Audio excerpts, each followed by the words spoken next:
Hi friends, இந்த வீடியோவில் நம்ம பார்க்க போகிறது டாமினோ ஸ்டைலில் ஒரு சீஸி கார்லிக் பிரெட் தான் பார்க்க போகிறோம்.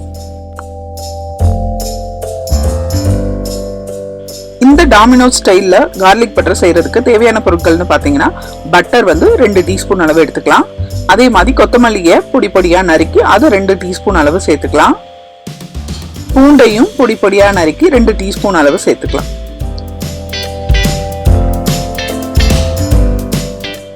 ரெட் சில்லி ஃப்ளேக்ஸ் வந்து 1 டீஸ்பூன் அளவு சேர்த்துக்கலாம். இந்த கலவையை யூஸ் பண்ணி நம்ம 4 பிரெட் அளவுக்கு செஞ்சுக்கலாம். இது நல்லா இப்போ கலந்து விட்டுக்கோங்க.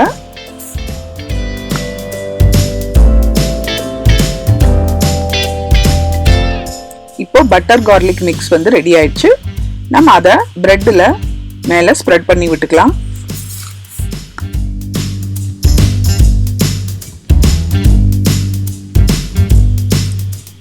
இன்னொரு பிரெட்ல நம்ம மேலே சீஸ் ஆட் பண்ணிக்கலாம். உங்களுக்கு என்ன விருப்பமான சீஸோ நீங்கள் அதை ஆட் பண்ணிக்கலாம். இன்னைக்கு நான் வந்து சிடார் சீஸையும் மசாலா சீஸையும் மிக்ஸ் பண்ணி ஆட் பண்ணுறேன். அதுக்கப்புறமா பிரெட்டை சாண்ட்விச் மாதிரி க்ளோஸ் பண்ணிட்டு பிரெட்டோட ஒரு பக்கத்தில் வந்து நம்ம இந்த கார்லிக் பட்டர் மிக்ஸை வந்து ஸ்ப்ரெட் பண்ணிக்கலாம்.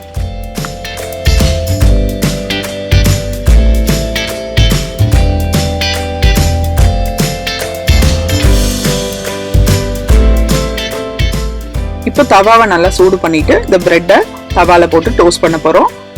பிரெட்டோட இன்னொரு பக்கத்துலயும் இந்த நம்ம கார்லிக் பட்டர் மிக்ஸை வந்து இப்போ ஸ்ப்ரெட் பண்ணி விட்டுறலாம்.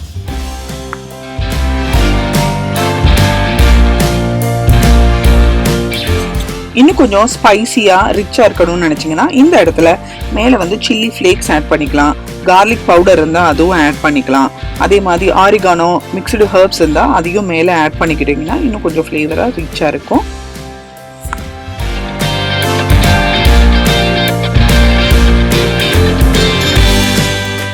இது வந்து நம்ம தேவைன்னா ஆட் பண்ணிக்கலாம். வீட்டில் இருந்துச்சுன்னா ஆட் பண்ணோம்னா இன்னும் கொஞ்சம் ரிச்சா இருக்கும், அதுக்காக ஆட் பண்ணிக்கலாம். ஆனால் நம்ம அந்த பட்டர் கார்லிக் நம்ம அந்த ஸ்ப்ரெட் பண்ணோம் இல்லையா, அதுலேயே நல்ல ஃப்ளேவர் நமக்கு கிடைக்கும். உள்ளே நம்ம சீஸ் வேற ஆட் பண்ணியிருக்கோம். ஸோ நம்ம ரெஸ்டாரண்ட்டில் இந்த கார்லிக் பட்டர் வந்து டாமினோஸில் வாங்கி சாப்பிட்டா எப்படி இருக்குமோ அதே டேஸ்ட் வந்து நீங்கள் இதை செஞ்சு பார்த்தீங்கன்னா கண்டிப்பாக கிடைக்கும். கண்டிப்பாக ட்ரை பண்ணி பாருங்கள். Domino style cheesy butter garlic ready ஆயிடுச்சு. இந்த வீடியோ உங்களுக்கு கண்டிப்பாக பிடிச்சிருக்கும்னு நினைக்கிறேன். என் சேனலை புதுசாக பார்க்குறவங்களா இருந்தால் ப்ளீஸ் சப்ஸ்கிரைப் பண்ணிக்கோங்க. தேங்க்ஸ் ஃபார் வாட்சிங்.